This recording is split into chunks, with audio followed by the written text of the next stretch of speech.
क्या 6 महीने में 12th की तैयारी हो सकती है, या फिर क्या 6 महीने में 12th कंप्लीट हो सकता है? तो बहुत सारे बच्चों के मन में कंफ्यूजन चल रहा हो कि भैया अब 6 महीने टाइम बचा हुआ है, हमको कुछ समझ नहीं आ रहा है कि अंतिम के 6 महीने में पढ़ाई कैसे करना है। और हमको तो भैया बोल रहे थे, हमारे जो भैया थे वो बोले कि देख भाई अब कुछ नहीं होगा, ठीक है, अब 6 महीना बचा, अब 6 महीना भी ऐसे ही निकल जाएगा, शुरू से तुम कुछ पढ़े नहीं हो, अब कुछ नहीं हो सकता है, ठीक।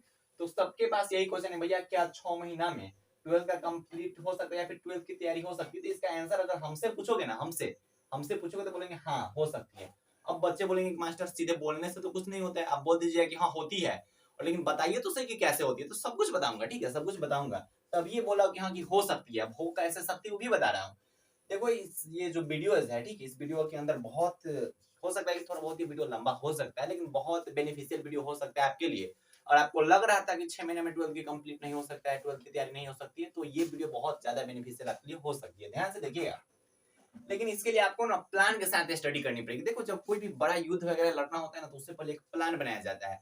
तो प्लान बनाने के बाद होता है ना कि उस युद्ध को जीतने की संभावना बहुत ज्यादा हो जाती है, ठीक है। अगर कोई भी युद्ध लड़ना है और उसमें प्लान के साथ अगर लड़ा जाए तो जीतने की संभावना ज्यादा होती है। तो अगर आपको पढ़ाई करनी है तो पढ़ाई में भी अगर आप प्लान के बेसिस पे अगर कोई चीज करते हो तो जीतने की संभावना क्या है, बहुत ज्यादा है, ठीक है। तो प्लान के अनुसार पढ़ाई करनी है। तो प्लान 4 तरीके के हो सकते हैं। पहला तो सिलेबस, सबको पता है भैया कि ऐसा तो कुछ नहीं, हम ही नहीं बोले कि हाँ भैया देख तुमको ना कुछ घोर के पिला देंगे तो तुम पास हो जाओगे, टॉप हो जाओगे, ऐसा बोलेंगे ही नहीं। अरे जो पढ़ेगा वही पास होगा, या फिर जो पढ़ेगा उसी का अच्छा मार्क्स आएगा, जो पढ़ेगा वही 400 प्लस स्कोर करेगा या फिर टॉप कर सकता है। ऐसा थोड़ी कि हाँ कि ऐसा कुछ नहीं बोलेंगे, हम पढ़ाई से रिलेटेड ही बात करेंगे, ध्यान से देखिएगा। और तो सिलेबस आपको पढ़ना होगा। ऐसा नहीं हो सकता कि मास्टर ऐसा कुछ टिप्स बताओ ना कि बिना सिलेबस पढ़े भी कुछ हो सकता है, तो ऐसा कुछ नहीं है, ठीक है। तो हाँ है, चोरी करो तभी होगा, ठीक है। अब तो बिहार बोर्ड थोड़ा इतना कार्रवाई रख दिया कि अब चोरियों नहीं करने देता ठीक से।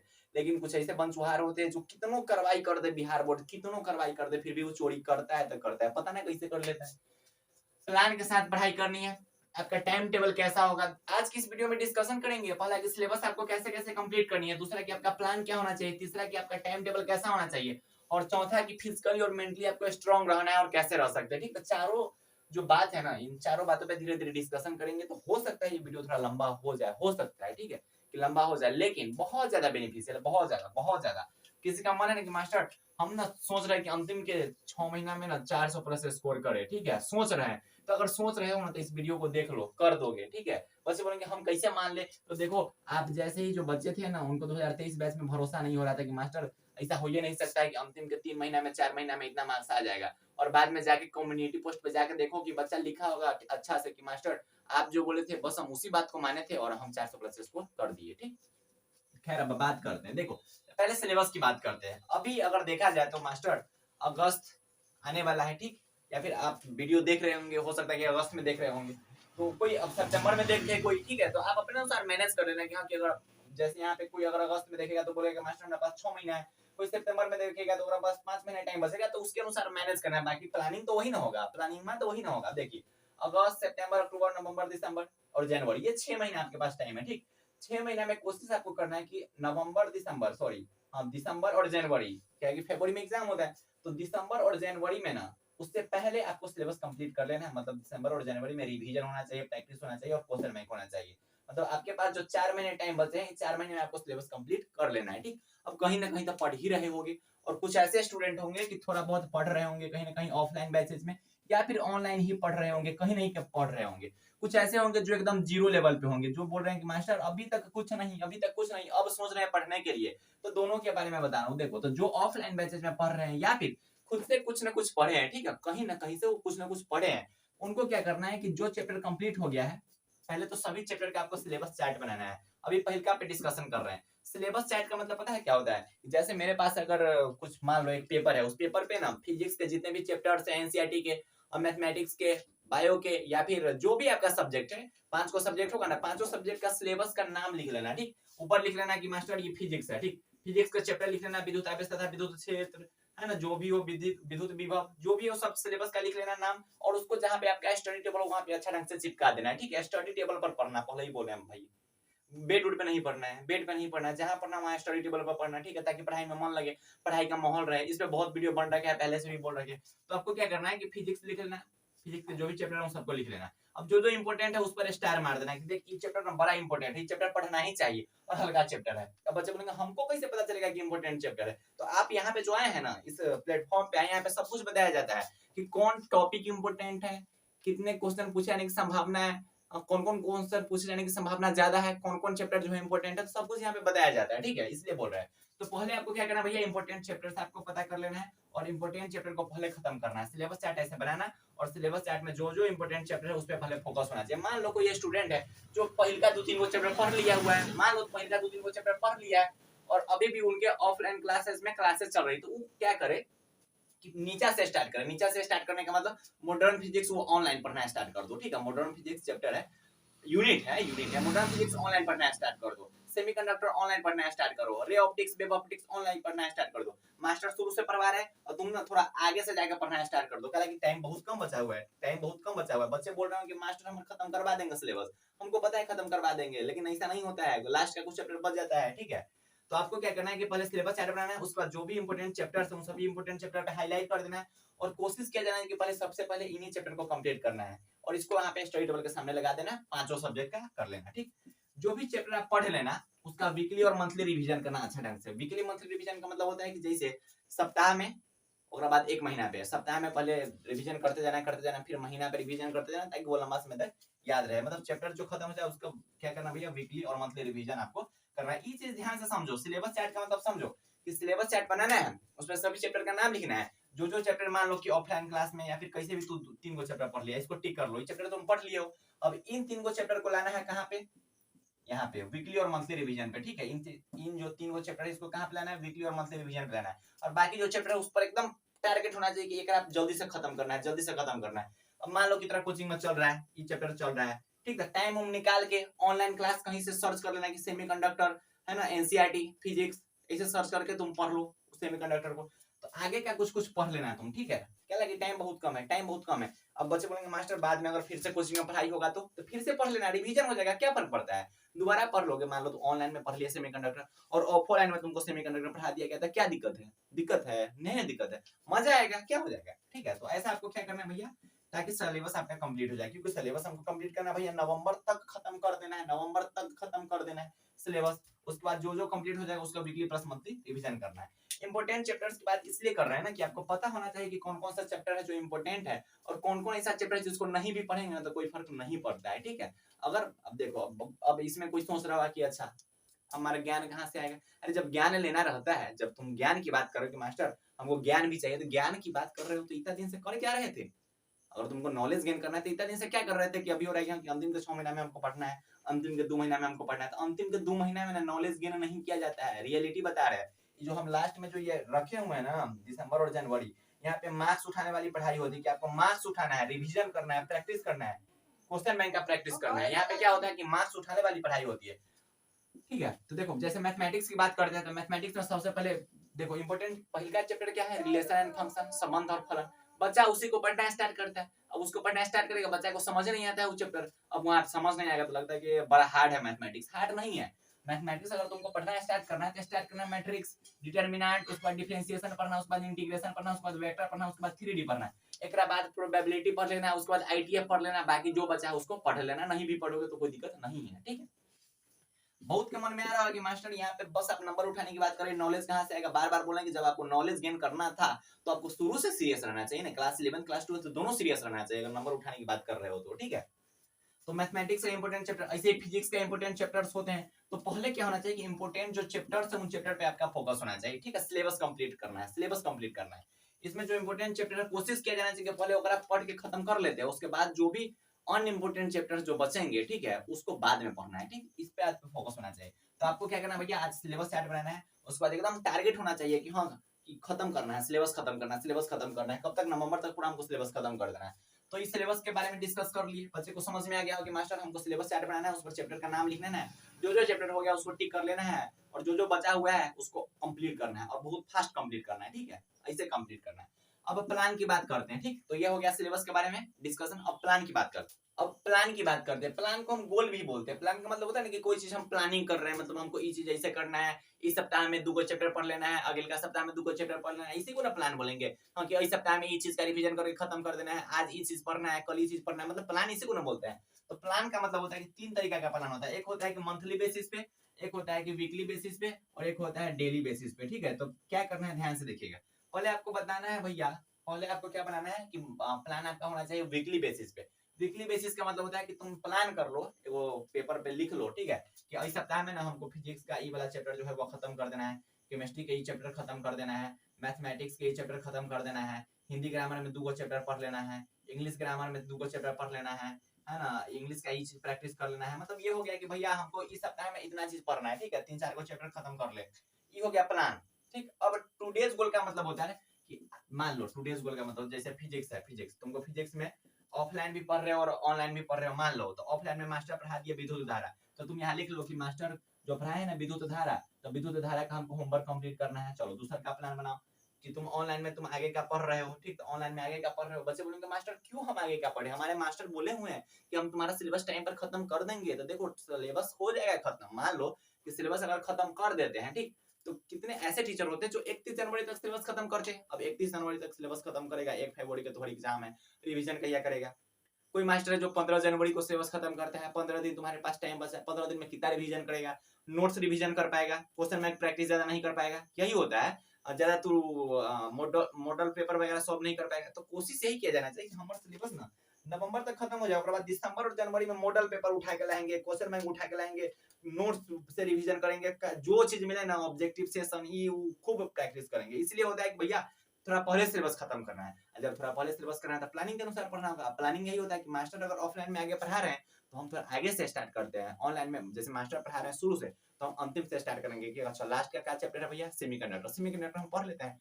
अब फिर ऑफलाइन में अगर मास्टर पढ़ा देंगे तो क्या दिक्कत है, ऑफलाइन में भी पढ़ लेंगे, रिविजन हो जाएगा। तो ये इसको बोलते हैं स्मार्ट स्टडी, ठीक है। मास्टर सिलेबस खत्म करा देंगे, बार बार बोलेंगे करा देंगे, लेकिन टाइम आपके पास उतना नहीं बच पाएगा कि रिविजन कर पाइएगा। और रिवीजन ही आपका मार्क्स बताता है, जितना आप रिवीजन करते हो उतना आपका मार्क्स बढ़ेगा, ये याद रखना है। Revision is directly proportional to result, जितना आपका रिवीजन होगा उतना अच्छा आपका रिजल्ट आएगा, ठीक। ये चीज याद रख लो, लिख लो कहीं पे वो चीज, ठीक। तो खैर यहाँ पे बात कर रहे हैं, ठीक। तो मान लो फिजिक्स के तुमको ना एगो चैप्टर तू पढ़ रहा है विद्युत विद्युत क्षेत्र, अब में 10 को लेक्चर है, ऑनलाइन में 10 को लेक्चर है। अब 10 को लेक्चर है तो तुम यहाँ पे प्लान कर लो कि चलो आज आज ना 2 लेक्चर खत्म कर देंगे, ठीक। उसके बाद मैथ वाला मास्टर पढ़ा दिए हैं कुछ, वो बोले हैं कि एक्सरसाइज 3.1 सॉल्व करके लाओ, यहाँ पे लिख देना। मतलब 2 डेज गोल का मतलब होता है कि आज तुमको क्या चीज पढ़ना है उसका एगो चैट बना के रख लो कि आज हमको ये पढ़ना है, ये पढ़ना है, इसे पढ़ना है, वैसे पढ़ना है, इसको बोलते हैं 2 डेज गोल, ठीक है। हर एक चीज होना चाहिए इसमें। अब मान लो कि तुमको मन है कि संधि का रिवीजन करे, तो आज लिख लो कि संधि का आज रिवीजन करके खत्म कर देंगे। बच्चे बोलेंगे ऐसा क्यों करें हम, ऐसा करने से पता है क्या होता है कि आपका ना माइंड आपको इंडिकेट करेगा कि इतना काम अभी बचल है, तू सोने जा रहा है, इतना काम अभी बचल है, अभी नहीं पढ़ेगा तू। 2 डेज गोल का मतलब यही होता है कि आपका माइंड आपको इंडिकेट करेगा कि अरे उठ के पढ़ो, आज इतना काम तुम्हारा बचा हुआ है, इसलिए 2 डेज गोल बनाया जाता है, ठीक है। तो इसमें क्या होता है कि वीकली बेसिस पे क्या होता है कि एक सप्ताह में तुम मान लो कि फिजिक्स के 2 चैप्टर खत्म कर लिए, केमिस्ट्री के 2 चैप्टर, मैथमेटिक्स के 2 चैप्टर, ऐसे करते करते 2 चैप्टर सबका खत्म हो गया, या फिर एक होने को चैप्टर खत्म हो गया। अब मंथली बेसिस पे देखा जाए तो एक महीना में 3-4 चैप्टर खत्म हो जाएगा सबका, है ना, 3-4 चैप्टर सबका खत्म हो जाएगा, फिजिक्स के 3 केमिस्ट्री के 3 और मैथमेटिक्स के 3। तो इसको बोलते हैं प्लान, ठीक है। मतलब हमको पता चलेगा, प्लान हम बनाएंगे तो हमको पता चलेगा कि और महीना में ना 4 चैप्टर पढ़ के खत्म कर देंगे। अब प्लान ना बनाएंगे तो पता नहीं चलेगा कि क्या पढ़ रहे हैं नहीं पढ़ रहे, जैसे मतलब जैसे पढ़ते जा रहे। तो प्लान इसलिए बनाया जाता है कि हमको दिखे सब कुछ साक्षात, क्योंकि इस सप्ताह में इतना चैप्टर हमको खत्म करना है, अगले महीना में हम इतना चैप्टर खत्म कर लेंगे, ये चीज ऐसे पढ़ लेंगे, ठीक है। तो इसलिए प्लान बनाया जाता है, ठीक है। टाइम टेबल और फिजिकल और मेंटली स्ट्रॉन्ग के बारे में कुछ बातें करते हैं। तो टाइम टेबल मैंने बहुत बच्चों के मन में ऐसा एक क्वेश्चन, सबसे बड़ा क्वेश्चन पता है क्या होता है कि भैया दिन में पढ़े कि रात में पढ़े। हमारे घर के ना दादाजी बोलते थे कि यार भोरवा में उठ के पढ़ो 4 बजे, ऐसा होता है ना, क्योंकि सुबह में उठ के पढ़ो, दिन में नहीं पढ़ो, रात में पढ़ो, रात में नहीं पढ़ो, दिन में पढ़ो। भैया से बात करते तो भैया बोलते कि ना ना रात में पढ़ो, रात भर पढ़ो। भैया बोले, दीदी बोले कि ना तू दिन में पढ़ो। तो ये चीज को लेकर ना सबसे बड़ा कंफ्यूजन पता है स्टूडेंट लाइफ में यही होता है कि टाइम टेबल किसी का क्लियर ही नहीं हो पाता है। हमको पढ़ना है कब है, क्या घंटा पढ़ना है। तो सबसे बड़ा क्वेश्चन है कि मास्टर हमको क्या घंटा पढ़ना है, बताइए ना कि क्या घंटा पढ़े। तो हम बता रहे हैं, ध्यान से देखो, कितना पढ़ सकते हो, जितना पढ़ सकते हो उतना पढ़ लो, ठीक है। जितना पढ़ सकते हो, जितना पॉसिबल है, जितना पॉसिबल है उतना पढ़ो, ठीक है। अब पढ़ने से कोई पागल नहीं होता है। ये वो ना क्या बोलते हैं वो एक ट्रेंड चला हुआ कि हाँ कि ये फलाना है ना, फलाना के बेटा ना पढ़ते पढ़ते समझ गया है। ऐसा हो भी नहीं करता है, पढ़ते पढ़ते कोई पागल नहीं होता है, ठीक है। टेंशन की वजह से हो सकता है या फिर एक्स्ट्रा कुछ बातें हो सकती है, पढ़ाई से कोई आज तक पागल नहीं हुआ। न्यूटन पागल हो गए थे का? आइंस्टीन पगला गए थे का? कहाँ पगलाए थे, है ना। मैथमेटिशियन इतने बड़े बड़े थे, वो कहाँ पगला गए? कहाँ कोई पगलाता है। तो ऐसा कुछ नहीं होता कि पढ़ने से पागल हो जाता है कि। तो हमसे तुम पूछो कि मास्टर क्या घंटा पढ़ना चाहिए, तो हम बोले कि जितना पॉसिबल हो सके, और लेकिन हमेशा 8+ होना चाहिए। 8+8 से 12 के बीच में जितना पढ़ सकते हो, ठीक है। 8 से लेके 12 के बीच में जितना पढ़ सकते हो उतना पढ़ो। 8 से 12 बच्चे बोलेंगे कि इसमें क्या हमारा कोचिंग ऐड है क्या? तो हाँ, हम कोचिंग ऐड की बात कर रहे हैं। कोचिंग क्या घंटा होगा? 3 घंटा 4 घंटा कोचिंग होगा, इससे ज्यादा थोड़ी होगा। कोई 6 घंटा 7 घंटा कोचिंग नहीं होता है। तो इसकी बात करें कि इसमें आपका ऑफलाइन भी क्लासेस है, या फिर मतलब जो क्लासेस है उसके साथ साथ आपका सेल्फ स्टडी दोनों मैनेज है यहाँ पे, ठीक। क्लास प्लस सेल्फ स्टडी दोनों यहाँ पे मैनेज है, ठीक। तो कम से कम 8 से 12 इसके बीच में लाई करना चाहिए, ठीक है। ज्यादा 13-14 कर लो, ठीक है। ले बच्चे बोलेंगे ना मास्टर मन नहीं, इतना इतना से नहीं होगा 13-14, बोला अरे कर लो, कोई दिक्कत नहीं। तो 8 से लेकर 14 के बीच में लाई करना चाहिए, ठीक है। मिनिमम 8 से कम पे नहीं आना। तो स्टडी अगर आपका कंप्लीट हो गया, ये चीज कंप्लीट रखना। कोई अगर बोल रहा है ना 4 घंटा पढ़ लो हो जाएगा, ठीक है। तो हाँ, वो टाइम के अनुसार होता है। शुरू से अगर आप पढ़ाई कर रहे हैं तो 4 घंटा पढ़ो शुरू से, और डेली बेसिस पर पढ़ो। अब शुरू से तुम पढ़े नहीं हो, 6 महीना, देखो 12 महीने का टाइम जो मैं 6 महीना तुम निकाल चुके हो, तो बचा तुम्हारे पास 6 महीना। तो शुरू से पढ़ते तो 4-4 घंटा पढ़ते, तो अब तो भाई दुगुना करना पड़ेगा, 8-10 घंटा तो पढ़ना पड़ेगा। निश्चित बात है कि पढ़ना ही पड़ेगा। तो जितना कम टाइम बचे। अब कोई बोलेगा कि मास्टर अब अंतिम के 3 महीना में क्या करेंगे, तो अंतिम के 3 महीना में 14 घंटा पढ़ो। अगर शुरू से नहीं पढ़े हो तो यही नहीं करना पड़ेगा। जो शुरू से पढ़ते आ रहा है वो एकदम 4-4 घंटा 5-5 घंटा डेली बेसिस पे पढ़ते जाएगा, ठीक है। तो आपका स्टडी आवर यहाँ से कंप्लीट होने का। हम मास्टर कि स्टडी आवर में हमारा कोई फिक्स नहीं है टाइम टेबल। बच्चे बोलेंगे मास्टर दिन में पढ़े कि रात में पढ़े, तो हम बोल रहे हैं कि जिस वक्त तुमको मजा आ रहा है पढ़ने में उस वक्त पढ़ो, ठीक है। ये चीज माइंड से निकाल दो कि हाँ कि भोरवा में पढ़ने से तेज हो जाता है, ठीक है। ऐसा होता नहीं है। सुबह में होता है यूं ना कि सुबह में आप जब उठते हो ना तो आपका माइंड फ्रेश होता है, और माइंड फ्रेश होता है ना तो पढ़ने का इंटरेस्ट ज्यादा होता है, और इंटरेस्ट ज्यादा होने की वजह से ना कोई चीज ना एक बार में समझ में आ जाता है या फिर एक बार में याद हो जाता है, ठीक। ये होता है। ऐसा नहीं होता कि भोरवा में पढ़ने से ना ज्यादा तेज हो जाता है, ना। आप सो के जब उठते हो ना तो एकदम माइंड शांत होता है, रिलैक्स माइंड होता है एकदम। आज का नया नया दिन रहता है, और नया नया दिन में सुबह सुबह कुछ कुछ पढ़ते हो तो मजा आ जाता है पढ़ाई करने में, ये होता है, ठीक। लेकिन ऐसा नहीं होता कि तेज हो जाता है पढ़ने से, ऐसा नहीं होता है। अच्छा, जो दिन में पढ़ेगा वो बहुत हो जाएगा का, रात में पढ़ेगा वो बहुत हो जाएगा, ऐसा नहीं होता है, ठीक। तो बच्चे बोलेंगे मास्टर दिन में पढ़ेगी रात में, तो जिस वक्त आपको पढ़ने में मजा आ रहा है उस वक्त पढ़ो, और कितना घंटा पढ़े तो जितना पढ़ सकते हो उतना घंटा पढ़ो, ठीक है, जितना। अब इसमें मैनेज करना, टाइम टेबल तो मैनेज कर लेना कि हाँ कि भैया हमको 12 घंटा अगर पढ़ना है या फिर 8 घंटा पढ़ना है, तो 2 घंटा फिजिक्स पढ़ना है, 2 घंटा केमिस्ट्री, 2 घंटा मैथ पढ़ना है, 2 घंटा हिंदी पढ़ना है, 2 घंटा इंग्लिश पढ़ना है। आप अपने अनुसार मैनेज कर लेना। अब कितना डिटेल में जाए, अब टाइम टेबल पे कोई वीडियो बनाएंगे तो 15 मिनट तो वही वीडियो हो जाएगा, तो दिक्कत हो जाएगी। अब ये क्या होता है फिजिकली प्लस मेंटली स्ट्रांग, इसका बहुत बड़ा प्रभाव होता है, बता रहे हैं समाज में। कि देखो तुम ना जितने तरीके के आदमी से मिलोगे ना उतना ढंग का बात बोला जाएगा, ठीक। मान लो कोई आंटी है, ठीक, वो बोलेगी कि अरे शुरू से ना नहीं पढ़े हो, अब 6 महीने में क्या होगा, हमरो बचवा था वो नहीं पढ़ा हुआ था 6 महीने में फेल हो गया, ले। अब उस वक्त में एकदम डर जाओगे कि ले अब हम नहीं पास होंगे, हम 400+ का सपना अब तोड़ रहे हैं, हमसे नहीं हो पाएगा। अब आंटी बोले कि 11th में नहीं पढ़े थे, 11th में कहाँ पढ़ा था हमार भैया 11th में नहीं पढ़ा था और 12th में फेल हो गया। अब ले तुम सुन लिए, अब तुम्हारा दिक्कत हो गया। तो फिजिकली मेंटली स्ट्रांग का मतलब मेंटली की बात अभी कर रहे हैं कि मानसिक रूप से आपको बीमार कर दिया जाना है, मेंटली स्ट्रांग होना है आपको, ठीक। कि कोई ज्यादा लोगों से बात मत करो, ठीक, ज्यादा लोगों के पास मत जाओ। जितना लोगों से बात करोगे उतना आपको दिक्कत होगा। अब किसी से बात कर रहे हो, अब उसको तुम जाके अब वो तुमको कुछ बोल दिया, अब वहां से कंफ्यूज हो जाओगे, फिर वो भैया से जाके हाँ ऐसे इंसान से मिले जो आपको मोटिवेट कर दे। ऐसा से मिलो बोलेगा अरे तू 3 महीने में तुम 450 नंबर ला देगा। कोई ऐसे भैया से जाके मिलो बोलेगा कि अरे यार हमारे देखो मम्मा का बेटा था वो तो 3 महीना में एकदम 470 नंबर ला दिया। अब वहां से एनर्जी एकदम हाई हो जाता है, ठीक है। ये चीज करना है। ऐसा से ना मिलना है कि साल भर 2 साल पढ़ लिए थे ना फिर भी कुछ नहीं हो पाया, ले। तो इसको बोलते हैं मेंटली आपको क्या कर देना, वीक कर देना। लेकिन आपको मेंटली स्ट्रांग रहना है, ठीक। ये चीज याद रखना है। ये जो जर्नी है ना, इस जर्नी में सबसे बड़ा यही होता है कि कितनों तुम पढ़ लो, कितनों अच्छा से पढ़ो, कई घंटा पढ़ लो, 12 घंटा पढ़ लो, ठीक है, कुछ भी कर लो। और तुम अगर यहाँ से कमजोर हो ना, मेंटली कमजोर हो कि तुमको किसी की बात अगर हट कर रही, कोई बोल दिया कि कुछ नहीं होगा, अब तुमको लग रहा है कि कुछ नहीं होगा, तो वहां से दिक्कत हो जाता है। फिजिकली स्ट्रांग का मतलब क्या होता है कि आपको हेल्दी रहना है। अब हेल्दी रहोगे तो माइंड अच्छा ढंग से काम करता है। अगर आप हेल्दी रहते हो तो आपका माइंड बहुत बेहतरीन काम करता है। इसके लिए आप एक्सरसाइज कर सकते हो, मेडिटेशन वगैरह कर सकते हो।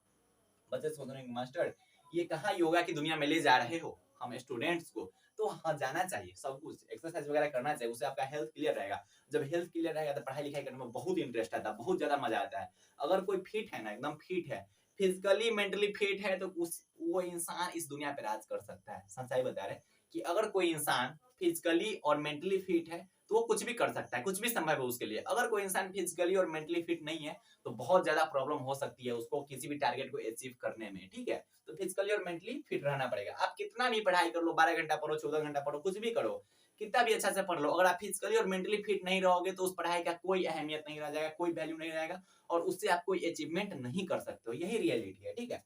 तो इसके लिए आप एक्सरसाइज करो, लोगों से कम मिलो, ठीक है। उस इंसान से मिलो, उस इंसान से बात करो जो आपको मोटिवेट कर दे। अरे यार 15 दिन में 400, एकदम उत्साह बढ़ा देगा। वो कर बात सुन के एकदम तो एनर्जी में आ जाएगा, हम अब कर देंगे। इस ढंग का इंसान से मिलिए, ठीक है।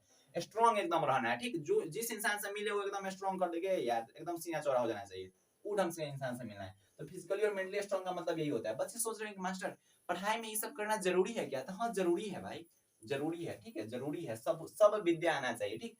ये सब अगर मिक्स रहेगा ना, अगर सब चीज का कॉन्सेप्ट मिक्स रहेगा तो बहुत बेहतरीन मार्क्स आएगा, ठीक। अब बता रहे एक बात कि अगर इस बात को तुम मान रहे हो ना, इन सभी बातों को मान रहे हो ना, तो अगर तुम्हारा टारगेट है ना कि हमको ई मार्क्स चाहिए तो आ जाए, ठीक बा, आ जाए। अगर तुम्हारा टारगेट माना कि हमको ई मार्क्स चाहिए तो आ जाए, ठीक है। बस इन सभी बात को मानना है कि सिलेबस पे ध्यान रखना कि हमको लड़ना किससे है, ठीक है, लड़ना किससे, इस बात पे ध्यान है कि सिलेबस क्या है, मतलब लड़ना किससे है। प्लान बनाओ कि कैसे कैसे लड़ना है। ध्यान से देखो, 4 बातों पे ध्यान रखना। अगर किसी बच्चा को टॉप करना है या फिर किसी बच्चा को अच्छा मार्क्स लाना है तो 4 बात पे ध्यान रखना है कि सिलेबस कंप्लीट होना चाहिए। सिलेबस का मतलब होता है कि हमको लड़ाई किस चीज से करना है, किस इंसान, मतलब हमारे सामने कौन सा इंसान है। दूसरा है कि हमको प्लान करना है, अगर लड़ाई करना है तो हमको प्लान करना है।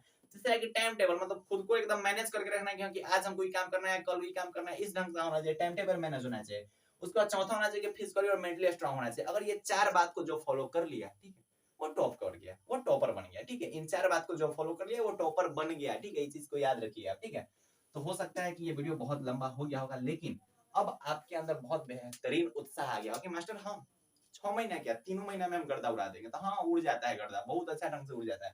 लेकिन अगर आपके पास 6 महीना टाइम है ना, तो मैनेज करो हर एक चीजों को, ठीक है। और हो सकता है तो चैनल से बन के रहो, जुड़ के रहो, क्योंकि यहाँ हमेशा इस ढंग के वीडियोस आते रहते हैं जो आपको एक रास्ता दिखाई देता है कि भाई देख ना इधर से रास्ता है। अब देखो तुम गेटवा पे खड़ा हो, ठीक है, गेट के उस पार रखा हुआ है कोई सामान, वहां से उठाना है। और हम तुमको, अब तुम गेट पर से लौट के जा रहे हो, हम गेट खोल दिए कि देख यहाँ यहाँ सामान उठा लो, ठीक है। तो हम गेट खोलने का काम कर रहे हैं कि गेट खोल के तुमको दिखा रहे कि उठाओ ना यार ये सामान यहीं पे, डर के ला रहे हो, कुछ नहीं है। अगर हर एक अर्जुन को, अगर हर एक अर्जुन को एक कृष्ण मिल जाए तो उसके लिए युद्ध लड़ना बहुत आसान हो जाता है। ये चीज याद रखिएगा। अर्जुन जीते नहीं थे, उनको जिताया गया था, उनको युद्ध लड़ाया गया था। वो लड़ कहाँ रहे थे, उनको लड़ाया गया था युद्ध, ठीक है। तो अगर हर एक अर्जुन को एक कृष्ण मिल जाए तो उसके लिए युद्ध लड़ना बहुत आसान हो जाएगा, ठीक है। तो ये आप ध्यान में रखिएगा। तो आपको अच्छे ढंग से पढ़ाई करनी, जो भी बातें बोला उस बात को फॉलो कीजिए, ठीक है। और हो सकता है ये वीडियो कैसा लगा आप बता देना कमेंट सेक्शन में, ठीक है। तो आप सभी प्यारे प्यारे भाई और प्यारी प्यारी बहनों को थैंक यू कि यहाँ तक बने रहे, ठीक है। और इस वीडियो को देखे, अच्छे ढंग से देखे, क्योंकि आपको इस बात पे भरोसा था कि हाँ कि कोई ऐसा है जो ये भी बता देगा कि 6 महीने में कंप्लीट हो सकता है। तो इस चीज के लिए धन्यवाद आप सभी प्यारे प्यारे भाइयों और प्यारी प्यारी बहनों को। तो चलो अब जाके पढ़ाई करो, प्लान बनाओ, जो भी बातें बोला उस बात को आप फॉलो करो, ठीक है। बहुत बेहतरीन मार्क्स आएगा, एक बार बात मान के देखो तो सही। सप्ताह भर के अंदर में आपको पता चल जाएगा कि हाँ कि मास्टर अब कुछ ना फील हो रहा है कि हाँ कि अब हम कुछ कर सकते हैं, ठीक है। तो बाय बाय, टेक केयर, जय हिंद प्यारे प्यारे भाइयों और प्यारी प्यारी बहनों, ऑल दी वेरी बेस्ट।